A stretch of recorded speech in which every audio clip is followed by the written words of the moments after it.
salaamaaleykum wa rahmatullah yéen mbokk yi ñuy seetaan ci Madina TV man Madické Ndiaye maa dellu siwaat ngir indi sama contribution ci jafe-jafe boo xamee ni fan yëpp ñu ngi koy dégg ci askan wi mu tënku ci wàllu suuf si nga xamee ni sénégalais yu bëri am nañ ci njàqare ndax gis nañ coow lu bëri juddoo ci xëy na ji gën a siiw mooy bi nga xamee ni mooy littoral sénégalais bi ak jamono ji ñu dégg nga xamee ni ku mel ni Babacar Ngom am na jafe-jafe ak waa Ndingler ci wàllu suuf si xëy na ci suñu tàmbalee waxtaan rek dañuy remonter un peu ci histoire te xam ni lu jiitu Sénégal di moom boppam askan bi ñoo moomoon seen suuf ndax boobu li xewoon ci jamono mooy nit li ñu naan gor dëkk wala gor bayee mooy xewoon ñu naan ko lamana nga xamee ni propriétaires yi ay laamaan li leen tuddee woon nga xamee ni ñoom ñoo amoon sañ-sañ ci suuf si nga xamee ni lépp suuf si seen loxo la nekkoon ba képp ku bugg suuf ci ñoom ngay jaar ñu affecté la ay suuf yoo dëkkee ak yooyu bayee ndax boobu da ngay gor ci àll bi looloo doy mun caa dëkk mun caa bay Sénégal di dund ci principe boobu bañ dem ba bi ñu amee indépendance ci première année indépendance yi Léopold Sédar Senghor ñëw en 1964 teg benn loi boo xamee ni daa bëgg a réorganiser waat suuf Sénégal ñaan ko loi sur le domaine national loi boobu ñu ngi ko établir le 17 juin 1964 muy loi 64-46 du 17 juin 64 loi boobu am na mu organiser suuf Sénégal mu ne bu ñu jéemee jëlee suuf si nga xam ne askan bi yëpp moo ko moom 95% yi nañ ko féetale domaine national 5% yi nañ ko séddale nañ ko jox domaine de l'État kon muy ñaari pàcc ci suuf Sénégal gi li ñu naan domaine de l'État mooy li nga xam ne état moo ci am sañ-sañ mooy suuf si nga xam ne état da ko immatriculé ci turam moom ko nga xam ne lépp loo xam ne dafa jëm ci wàllu foncier mu war koo def état ci suuf lay sukkandiku ci loolu mu ci moom mën ko ca def 95% yi nga xam ne domaine national moom la moom kooku état sañ-sañ bi mu ci am rek moom mooy wëlbatiku boo amee ay ouvrage d'intérêt commun wala ay loo xamee ne askan wi yëpp ñoo ko fas yéene bokk di ci jëriñu ci lay am sañ-sañu dem recours ci domaine national jël ci suuf mun koo liggéeyee ndax muy doon loo xam ne buñ ci noppee askan yëpp ñoom la jël ciy gis seen bopp.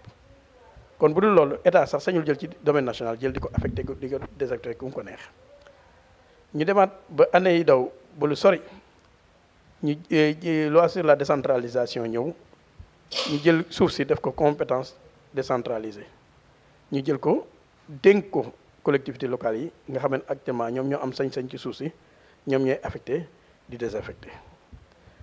léegi ñu bàyyi xel ni coowu suuf mi ngi bëgg a yàgg ci Sénégal ndax bi nga xamee ni moom moo ci gënoon siiw mooy coowu mbaat mi en 2009 nga xamee ni ci régime son excellence président Abdoulaye Wade la woon mu ñëw ñu dem mbaan muy suuf su rafet su baax su ay baykat moom ñu jël ci ay centaines et des centaines d'hectares tasaare ko jox ko ay kilifa te li ci gën a yéeme mooy dañ ko nangu ci baadoole yi jox ko ay borom doole ndaxte ñi ñu ko joxoon ñëpp ci nguur gi lañ nekk démb rek maa ngi gis benn sortie bu ci Djibo ko defoon ci jamono jooju mu ne moom yëgul tiddiwul dafa jékki-jékki rek ñu jox ko 9 hectares ci mbaan bi mu jotee kayit mu leen lii lan la ñu ne ko dañ laa jox sa wàll ci mbaan mu leen man soxlawuma te laajuma kon naka lañ ma mën a joxee suuf daal jëlaat suuf si delloo ko loolu lu illustratif la parce que bu ñu demee bay nangu suuf ci ay baykat di ko wëlbati ko di ko jox ab kilifa goo xamee ne mën na boppam moom sax bañ ko koy jox yëgul tinul ñu affecté ko suufu jàmbur soo xam ne moom soxlawu ko sax ndax du baykat ba mu dem ba di leen ko delluwaat kon ñu xam ni kon yaa anguille sous roche donc problème am na donc mu doon loo xamee ne ba tey ji waa Mbane ñi ngi koy jooy ndaxte bi régime bi changé nga xamee ne commune bi changé na waa opposition bi daanu ñeneen moom ko tey ji dem nañ ba bëgg a lijjanti waat suuf soosu mu doon jafe-jafe lu rëy ci Sénégal kon ñooñu ba tey ji ñi ngi jooy seen i problème suuf kon nga xamee ne loolu mi ngi fi bëgg a yàgg ñu demaat ba ci biir ñu gis littoral sénégalais bi ni nga xamee ni coow lu ci nekk ñuy fàttali ni norme environnementale yi dañoo wax lu leer à 100 mètres de la mer doomu aadama war foo dëkk kenn war fa def dara ndax au delà de 100 mètres ci la nit am sañ-sañ investir fa wala mu dëkk fa wala mu def fa leen te ñu bàyyi xel leen ni géej gi dafay màgg at mu jot kooku jàng géographie jàng environnement di nga ko xam at mu jot géej gi dina jël benn centimètre ci côté bu ne ci suuf si bu ñu xoolee bu suuf bu àdduna bi yëpp doon juróomi cër ñetti cër yi ndox la ñaari cër yi suuf la te ñu bàyyi xel ni at mu jot wet gu ne benn centimètre ndox mi ngi koy nangu nga xam ne géej gi li koy protéger mooy dunes yi koy fixé ak tamit filets yi nga xam ne dañ ko jëmbatoon ci littoral bi yëpp mu di ko fixé ba nga xamee ni day lutter contre l'avancée de la mer ñu xool ne actuellement nit ñi bradé nañu suuf yooyu ndax tibb nañu dunes yi di ko liggéeyee boo demee boor Parcelles Assainies jàpp Cambérène jëm ba ci kaw littoral boobu yëpp guddi gu jot da ngay gis ñuy takk ay fas ak ay camion di tubb suufu littoral bi muy beñ bi dem di ko tabaxee ndax mu cher loolu di gën a contribuer ci avancée de la mer ñu dem ba booru Géejawaay ñu xool ni filets yi nga xam ne ñoom ñoo doon fixé suuf si nga xamee ni bi ñuy xale daan fa jaar daaw fa ñeme sax ndax lëndëm gi mu lëndëmoon nga xam da ngay jóge ci kër yi dox lu jege 100 mètres doo ko jot filao yi dépassé filao yi doo ko dugg ci plage bi nga xam ne loolu da doon dunes fixé su ndox mi filao yi fixé ndox mi ba nga xamee ni loolu day doon protéger dëkkuwaay yi ba nga xamee ni ndox mi mënut a avancer ba lekk suuf ba kër yi waaye ñu xool ni wet googu tamit régime yi fi jaar dagg nañu filao yi ba mu jeex tàkk morcelé zone boobu yëpp jox ko ay kilifa ci dëkk bi ñu ngi ci tudd ñu bëri tudd nañ ci magistrat yi tudd nañ ci waa impôt et domaine tudd nañ ci ñu bëri ñu ne morcelé nañ ko jox leen ko ñooñu loolu mooy coow ci dëkk bi waaw léegi bu ñu dindee filao yi morcelé foofu joxe ko topp ko dem ba ci tafesu géej gi waaye léegi fan la askan bi jëm ñu fàttali bari ki démb rek waa Géejawaay ñi ngi dajaloo ne amatuñu armée la ñu denc seen i néew ba doon ñaan sax état du Sénégal pour mu affecté leen mat 10 hectares pour ñun faa def ay cimetière waaye boobu ba léegi amuñu ci réponse favorable waaw naka la ñu mën a jëlee littoral bi ay baadool dëkk ci wet gi ñu xañ leen lépp ba pare bëgg a wëlbatiku jël ko jox ko ay kilifa yoo xamee ni ay borom doole lañ ci dëkk bi kon loolu mun naa doon benn bombe à retardement boo xamee ni mun naa yeefit na ci dëkk bi te boobaa tamit rëccu rek lay mujjee nañu xam ni at yi ñu toll nii li gën a mën a yëkkati fitna ci ko suuf mooy coowum suuf te kooku ñëpp war nañ ko mën a moytu te ku ci am sañ-sañ war nga cee mën a wax ku ko war a mën a dénoncer war nga ko mën a dénoncer ku ci am kilifteef war nga cee mën a wax ba loolu Sénégal mucc ci ndaxte loo xamee ne dañuy néewal doole ay nit jël seeni suuf jox ko ay kilifa yoo xamee ne ñoom ñàkkuñu dara loolu saa su nekk mën naa indi fitna ci biir ci kaw suuf te li koy illustré que ne fitna googu mën naa am rek buñ delloo ba ci waa gàddaay loolu it loo xam ne coow la loo xam ne saa si jamono yëpp ñu ngi koy dégg ci Sénégal gàddaay buñ ko rappelé coow la bu opposé 253 familles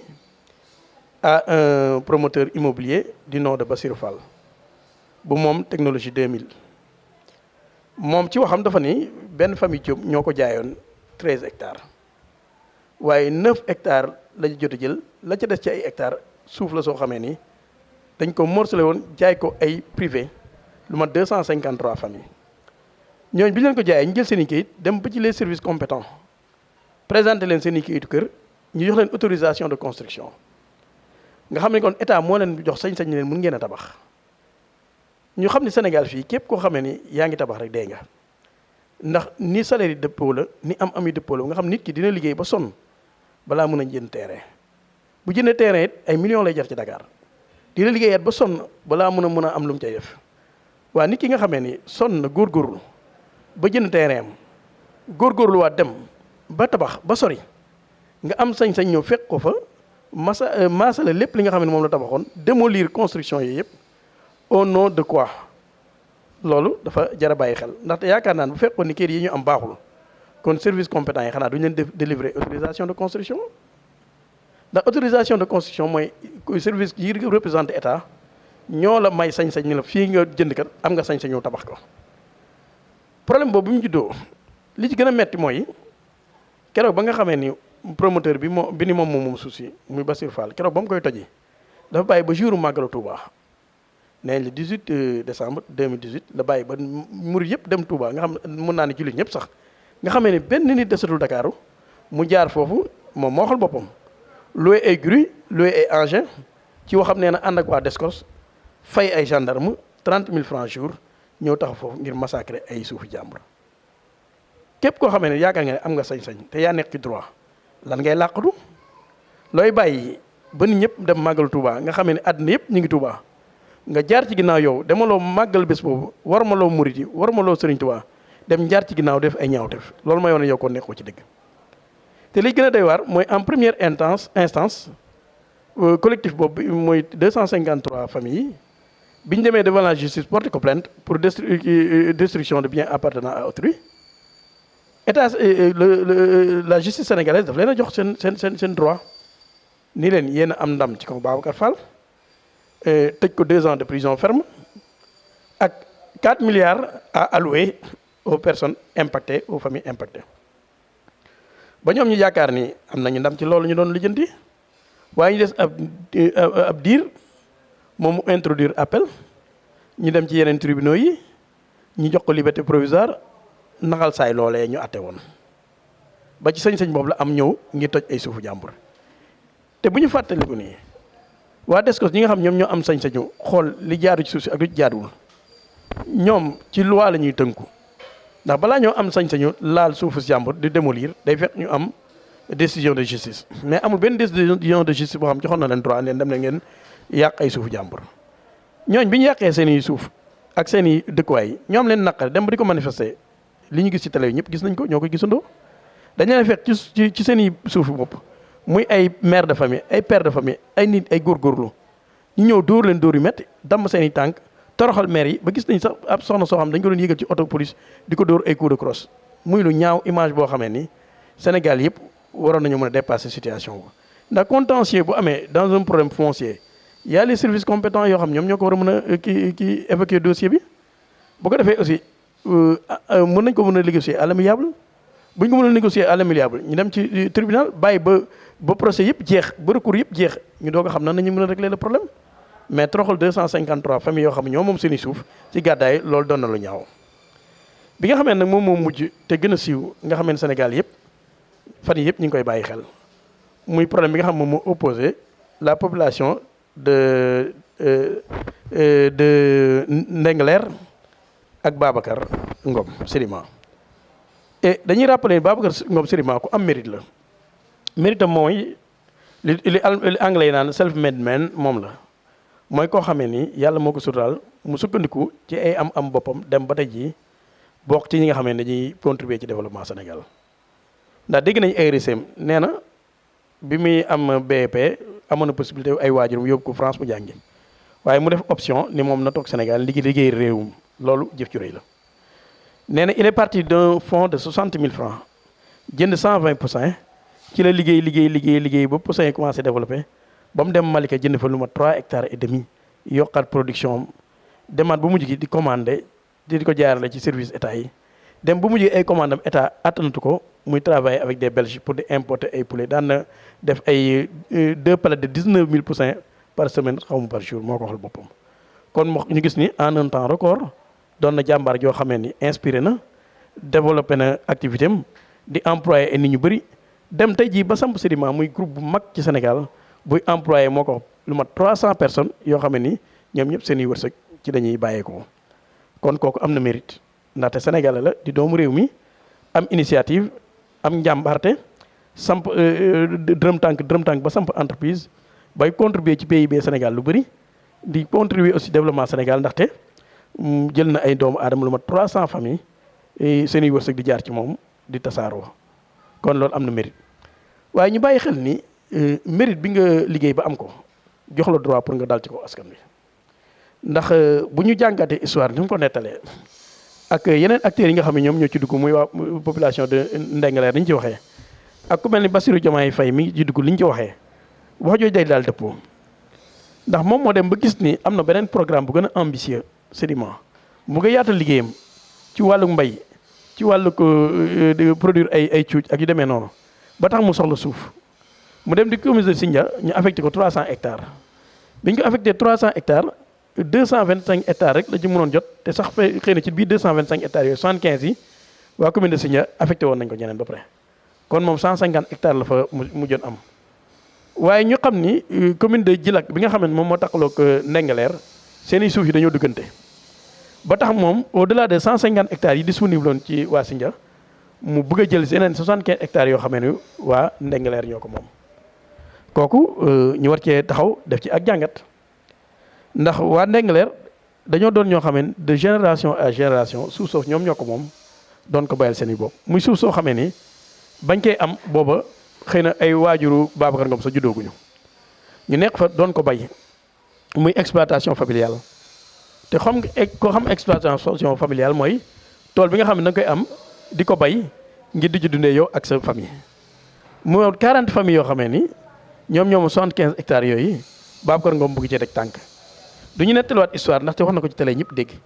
dem na ci famille yooyu waxtaan ak ñoom ñooñu bañ moo dugg jéem leen a neexal ñooñu bañ. proposé na lu nekk ñooñu xamal ko ni ko sa cuuc ci ngay dundal ñun nit ñi ñuy dundal muy suñu doom yi ñooñu ko gënal waaye comme il est un fin investisseur il a beaucoup de relations dans ce pays en particulier avec la famille présidentielle mu daal di jaar ci kaw dem toppatoo un décret présidentiel bu ko may ñu déclassifier suuf si bu ko defee mu am sañ-sañ ba ci suufu Ndingler dem ba titré ko ba am ci bàyyi ba def ko titre foncier waaye ñun ñu taxawaat di jàngat rek nii doole ji la yàlla may bu ko doo koo xeexee rawatina di ko xeexee sa askan. kon Babacar Ngom ba mu ñëwee xam ne suuf si alalu jàmbur la waa Ndingler ñoo ko moom mu waroon collaborer ak ñoom pour ñu mën a àndandoo liggéey ñooñu bañ ni ñoom bëgguñu collaboration boobu dañoo bëgg ñu bàyyi leen seen suuf ñu bay ko dañu daan bàyyee ci cosaan. kon li ko waroon rek bu fekkee jullit gi muy woote moom la bu fekkee taalibe gi muy woote moom la bu fekkee bëgg réewam gi muy woote moom la bu fekkee tamit njëriñ askan rek moo tax muy jóg daa waroon am sagesse. bàyyi suufi jàmbur yooyu dem lambi fa leen ndax li ñuy wax li Sëñ Tuubaa doon wax naan suuf si yàlla yaatu na fu ci waay mën a dundee bëri na kon waroon naa jàngat lool ba ay suufu jàmbur te bañ leen a néewal doole te dem wuti fa leen man yaakaar naa 150 hectares mën na sa cee liggéey lu bëri ndax waa Djilak ñoom d'accord nañu liggéeyandoo yow d'accord nañoo jox la sa indi suuf yemal ci loolu ñi ñi dendal d'accord ñu ñoom nga jël seen i suuf bàyyi leen seen suuf te bañ leen a jaay doole ndax bu fekkee am nga ay pexe ak xam-xam ba mën a jaar ci kaw ba wut say kayit ba mu légal ba nga xam ne devant la justice kenn mun la opposé wu nga nangu suufu jàmbur loolu sañ-sañ la waaye bul fàtte ni aussi yàlla moom mi ngi fi te yàlla ñëpp la fi nekkal ndaxte droit nit ñi du droit yàlla te boo amee sañ-sañ ba nangu suufu jàmbur ëllëg na la di nga ko layoo te loolu dara jaru ko yow da ngaa war a sant yàlla bi nga xam ne da nga partir de 60 000 francs ba dem ba doon multimilliardaire kon war ngaa sant yàlla te xam ne yàlla ma la ko mayoon ci réew fi kon bul bëdiku am sa doole ak say pexe ak say relation tax ba nga mën a bëgg a nangu suufu si jàmbur ba bëgg leen a jaay doole loolu mën naa ñàkk bu la suufu Djilak doyul nga dem ci beneen suuf jël ko waxtaan ak ñooñ bi jël ko wala ñu dem feet foo xamee ni kenn occupé wu ko ñu affecté la ko bu ko defee nga mun faa def say activité ni nga ko bëggee seet say activité mën naa jëriñ askan wi waaye nag bu ko sukkandiku ci noot ay jàmbur noot ay pauvres paysans dem ba bi ñu demee seen i tool ba di farru nga jaarale fa ak say machine yàq seen i dugub ñoom ñëpp boole leen ak ay gendarme ñëw jàpp leen dugal leen ci kaso ñetti fan boole leen ay neef ñu leen dóor waaw loolu ci sañ-sañ dong lay dëppandiku te ñoom ci suuf soosu lañu yaakaar ngir bay dundee suuf soosu lañu yaakaar ko ay zone de pâturage ngir mën a dundal seen i jur kon loolu doon na loo xamee ne askan bi war a ko seetaan kenn war a ko seetaan ñëpp war nañoo jóg jàmmaarloog yow ngir bëgg a ba alal jàmbur tayam sa alal jëla suñu borom wërsëgal ma di la fàttali ni ñu la ëppoon alal dëgg fi ñëpp ñoo fi nekk bu ñu fàttali ko Jili Mbay alalam kenn xamul woon nu mu toll bu ñu fàttali ñu ko kii alalam kenn xamul nu mu toll ñooñu bañ faatoo juróom ñaari mètre per carré rek moo leen topp seen alal topp ñu leen te ëllëg yomal xiyaam suñu kanam borom amul kenn koo xam ne di nga dund yàlla wërsëgal la nga faatu ba am nga ba te yàlla du la atte ala kulli xaal di nga taxaw si kanam suñu borom mu jëflante ak yow ndaxte mi ngi ci alquran yokk ko lu mu aati yi yawmal qiyaamati fardan képp kenn ci ñun rek dina taxaw ci kanam suñu borom réglé ay mbiram ba mat balaa ngaa jaar ci leen kon nag loolu jar naa bàyyi xel kon lépp loo fi amal contentieux ci ay doomu aadama yoo xam ne ñoom moom seen alal nga bu ko jël ba liggéey sa kanam borom ni ko tax a jàmmaar la ko ak ñoom di réglé ko te boobaa réglé boobu mën naa métti te wërsëgu àddina jar ko alal àddina jar ko kon li ñuy tënkee rek mooy ñu interpeller état Sénégal ngir gannaaw domaine national compétence transféré la bu mu jox ay collectivités locales ñu ko gestionné mais moo ci am droit de regard ndaxte amul benn délibération boo xamee ni ay commune mën nañ ko def te préfet mi wala sous préfet mi représenté état du moom ma koy signé ba mu valable kon toujours la main de l' état est là. kon na état Sénégal jël ses dispositions mu jàngataat problème mu suuf si nekk Sénégal gi mu xool littoral bi te xam ne ñëpp ko bokk kon bu ko benn bradé bu ko kenn bradé buñ ko jox ay buñ ko jox ay étranger buñ ko jox ay nationaux nañ ko jox dans les règles de l'art nañu respecter les normes nañu xam ne à 100 mètres de la mer kenn am fa sañ-sañ kon amul kenn koo xam ne war na fa ñëw di fa tabax wala dafa def leen ñuy fàttali ko nag di gis nañ tamit ci télé bi ci littoral bi ñu ne dañuy démolir ña fa nekkul waaye keroog bu ñu ko xoolee ay fleuriste ak ay mbaar rek lañ fa jëlee étage yi fa tabax ñaa nga fa ñu ne sous prétexte ay haut placé dans cette république ñoom ñoo ko moom ba kenn laalu ko loolu dañ ko war a xoolaat ndaxte mesure boo ko dee génnee nga xam ne lii moom moo war a saafara problème bi bul bàyyi kenn ku ne dëppool ak yoon teg ko ci yoon nañu góorgóorlu ba nit ñi moom seen i suuf si li war moom mooy état Sénégal accompagner leen ñi di ay producteurs privés ñu accompagner leen état dooleel leen ku mel ni Babacar Mbow li ko ci waroon rek mooy fexe ba accompagner leen dooleel paysans yooyu fexe bañ jot ci ndox mi fexe bañ jot ci ay semences yu baax fexe bañ jot ci ay machines yu baax ba mën a produire gën a produire seen bopp ngir gën a mën a jëm kanam développement Sénégal sukkandiku ci ay entreprises yu liggéey ngir di indiwaat encore pour produit PIB di ko yokk waaye dafay sukkandiku tamit ci accompagner les producteurs familiaux ba ñoom aussi ñu mën a gën a bay gën a moderniser seen production ba gën ci mën a génn ba am sax encore un surplus à exploiter ou un surplus à exporter ou bien un surplus à revendre kon loolu yaakaar naa te loolu nag rôle état la état moo war a taxaw jàngataat problème foncier ay réforme foncière yu bëri am na ay recherche yu bëri def nañ ko ci Moustapha Souran liggéey na ci professeur maître Doudou Ndoye liggéey na ci waaye yooyu yëpp gisuñu aussi aboutissement am kon état Sénégal na jàngataat problème mu suuf si ci Sénégal na xam ne problème yi mi ngi bëri foyer de tension yi bëri na même Thiès gi ñu ngi fi dégg ay foyer de tension sur le foncier nañu góorgóorluwaat état jël ses responsabilités à travers ses ministères contrôler encore état suuf problème suuf si boo defee lépp ñu tegaat ko ci texte yi ak ci normes yi ba ku ci war a bénéficier yu selon les normes koo xam ne war a cee am du mu ci am kenn bañ a jaay doole kenn sous prétexte que jege naa état wala am naa doole kenn bañ cee jaay kenn doole bu ko defee mbir mi ñëpp mën a dund ci jàmm ku nekk la ci sa wërsëg nga jël ko sinon rek bombe à retardement la te buñ ko saafarawul à tout moment population yi mën a ñëw jóg jéem a fajal seen bopp te boobaa coow lu bëri lay indi ci Sénégal gi loo xam ne ni ñëpp dañ koy rëccu kon loolu lañu boo amoon ci contribution boo xam bëggoon nañ ko def ci problème foncier bi di santaan ñëpp di gërëm ñëpp te ñaan suñu borom yàlla na def ci réew mi jàmm yàlla na jàmm yàlla na def ak ñëpp jàmm yàlla ñëpp déggoo yàlla na suñu borom gën a leeral suñuy kilifa aada ak suñuy kilifa diine ba lii nga xam dañ koy dégg ci jamono ñi mu jëm ci wàllu suuf si ñu mun cee déggoo mun cee indi saafara te yàlla dimbali ñëpp ba kenn bañ a jaay kenn doole ba ku ci nekk rek la ca war rek nga mën cee jot kon ñi ngi santaat ñëpp di gërëm ñëpp asalaamaaleykum wa rahmatullah